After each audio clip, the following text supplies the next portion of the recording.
kita sebagai artis itu sebenarnya haram.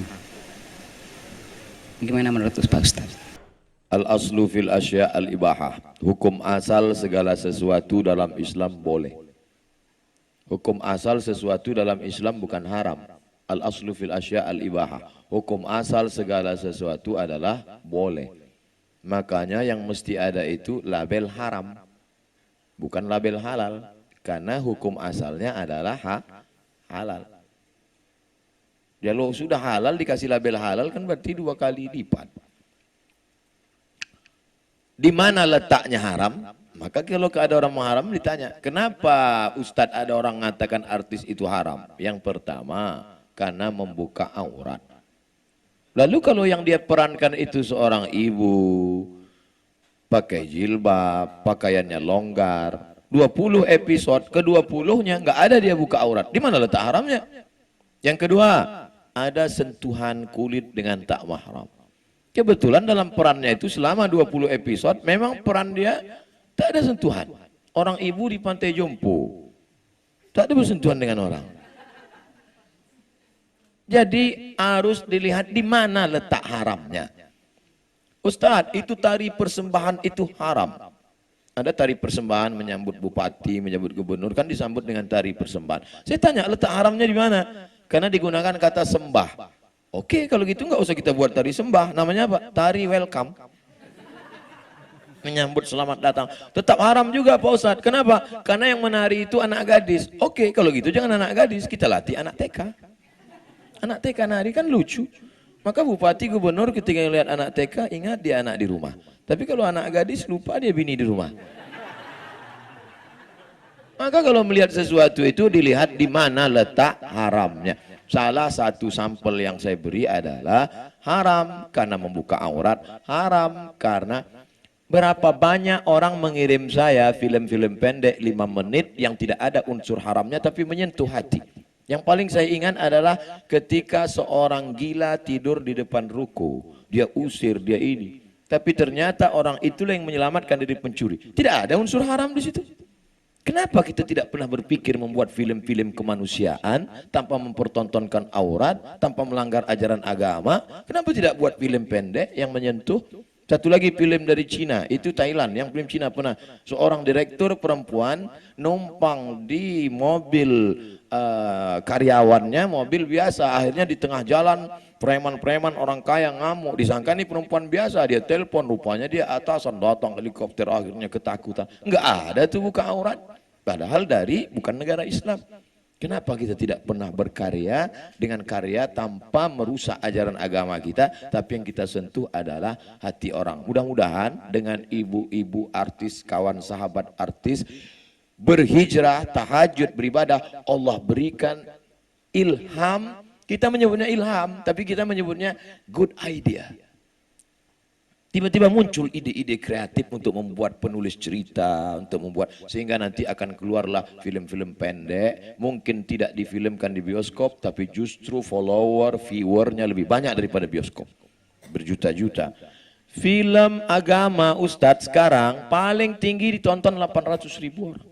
Film agama paling tinggi 800, Dilan 6 juta. Tidak ada agama. Tapi film-film pendek coba lihat, ditonton berapa? Sekian juta, sekian juta. Artinya apa? Tidak ditonton di bioskop, no problem. Tapi ditonton orang di YouTube, di FB, di Instagram. Buat video-video pendek yang lebih menyentuh. Insya Allah, saya berharap penulis-penulis, artis-artis tetap berkarya. Hijrah tidak membuat berhenti dari berkarya. Berkaryanya sebelum hijrah filmnya buat na'udzubillah dosa, setelah berhijrah justru filmnya mengingatkan orang pada kebaikan-kebaikan, insyaallah. Amin. Assalamualaikum warahmatullahi wabarakatuh Pak Ustadz dan semuanya. Waktu zaman jahiliyah lah istilahnya ya, kita kan belum berhijab gitu. Terus kita ada diri kita di YouTube dengan sepertinya dosa jariah gitu. Bagaimana ya Ustadz untuk mengantisipasi dosa-dosa itu agar tidak terus-terusan, sedangkan kita minta ke YouTube juga nggak bisa gitu kan, untuk ditutup dan sebagainya. Itu satu. Keduanya ada yang bilang bahwa belum yakin, orang-orang itu bilang bahwa maulid itu adalah bid'ah gitu. Terus kemudian saya kebetulan memang punya grup sholawat gitu ya Ustadz ya. tapi pakai musik gitu, belum pakai hadroh. Itu hukumnya bagaimana? Begitu. Assalamualaikum warahmatullahi wabarakatuh. Tangan ini dulu membunuh orang paling mulia. Yang bicara namanya laki-laki berkulit hitam, Wahsy. Wahsy budak hamba sahaya yang dijanjikan dapat duit merdeka kalau bisa membunuh Hamzah. Maka dia bunuh Hamzah. Kata Wahsy, tangan ini dulu waktu jahiliyah sangat hina karena membunuh orang paling mulia, Sayyidus Syuhada, perang Uhud tahun ketiga. Bagaimana dia cara menebusnya? Tangan yang bergelimang dosa itu juga dia pakai untuk membunuh nabi palsu bernama Musailamah Al-Kadzab di kampung Yamamah pada masa pemerintahan Abu Bakar Siddiq. Tangan yang sama. Begitu juga wajah yang sama, action yang sama, merubah film-film yang lama menjadi film baru yang bernuansa hijrah, mengingatkan orang. Maka insya Allah ada sentuhan-sentuhan di situ yang mengingatkan kepada penonton, tolonglah hapus, buang file-file yang lama yang kalian simpan. Apakah dengan pesan lagu? Tidak mesti ceramah, tidak mesti artis lalu ceramah, Assalamualaikum hai seluruh Indonesia, kalian delete semua filmku ya, gitu. Dengan bahasa dia, dengan bahasa tubuh atau dengan bahasa kiasan atau dengan supaya, dan saya yakin orang yang sudah ngaji melihat itu, oh kasihan kita delete. La yukallifullahu nafsan illa wus'aha. Allah tidak akan membebani orang lebih dari kemampuannya. Mudah-mudahan. Illa man taba, siapa yang taubat, wa amana, beriman dengan iman yang benar, wa amila amalan salihah, beramal soleh. Kalau tiga ini dia lakukan, ulaika, mereka itu yubaddilullahu sayyiatihim hasanat, semua perbuatan dosa mereka dulu bukan diampuni Allah, diganti Allah dengan pahala-pahala kebaikan. Mudah-mudahan ibu bapak termasuk yang diganti dengan pahala kebaikan. Dua, masalah maulid itu bid'ah. Yang jawab bukan Abdul Somad, Al-Hafiz Ibnu Hajar Al-Asqalani. Kalau disebut Al-Hafiz berarti hafalan hadisnya 300.000 hadis. Kemarin pada tanggal 10 Muharram, ibu puasa apa enggak? Puasa. Namanya puasa Asyura. Kenapa puasa Asyura? Karena hari itu Allah menyelamatkan Musa. Padahal Allah menyelamatkan Musa satu kali. Tapi diulang bertahun-tahun. Apa hubungannya dengan maulid?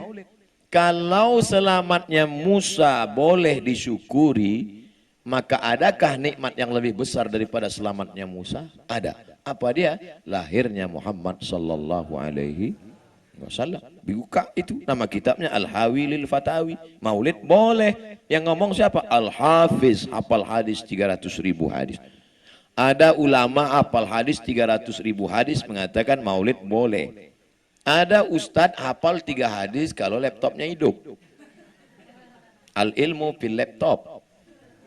Tiba-tiba membid'ahkan maulid. Saya enggak maksa ibu bapak ikut saya, tapi saya cuman mau ngasih tahu saya ikut Al-Hafiz Ibnu Hajar Al-Asqalani. Bapak ibu mau ikut ustadz laptop 3 hadis terserah. Ada lagi enggak Pak Ustadz? Imam Jalaluddin Abdurrahman As-Suyuti, hafalan hadisnya 200.000 hadis, kitabnya 500.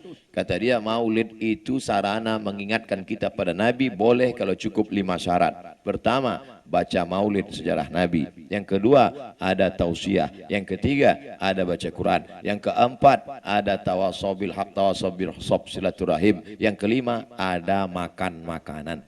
Karena dulu mereka buat maulid itu bersedekah memotong kambing 3.000 ekor, memotong sapi 1 ekor, penuh jalanan dan piring manisan-manisan. Maka kalau dianggap hari ini kita buat maulid, cukup sudah syaratnya. Ada mengenang Nabi, ada tausiah, ada silaturahim, dan ada makanan-makanan. Masya Allah. Maka dari tadi saya tidak melihat ke sana, takut hilang bahan konsentrasi. 3. Tentang masalah musik. Buka nama kitabnya Fiqhul Musiqa wal Aghani, fikih musik. Nama penulisnya Syekh Yusuf Al-Qaradawi. Ikatan Ulama Sedunia, dia ketuanya. Tinggalnya sekarang di Qatar, Doha, Qatar. Jabatannya pimpinan Fakultas Syariah di Universitas Qatar. Kata beliau, musik sama seperti omongan. Kalau isinya baik, maka baik. Tapi kalau isinya tidak baik, maka tak baik. Musik gitar, biola, saksofon, akordeon, keyboard, isinya baik. Solawat, doa untuk nikah, mengingatkan pada Allah, mengingat mati, bagus, terus berkarya. Tapi saya dibully terus Pak Ustadz. Bully membuli ini kan cuma dua. Kalau kita capek, dia terus. Kalau dia capek, kita terus. Maka kita terus, jangan berhenti. Gitu aja kok capek. Wallahu a'lam bishawab. Baik.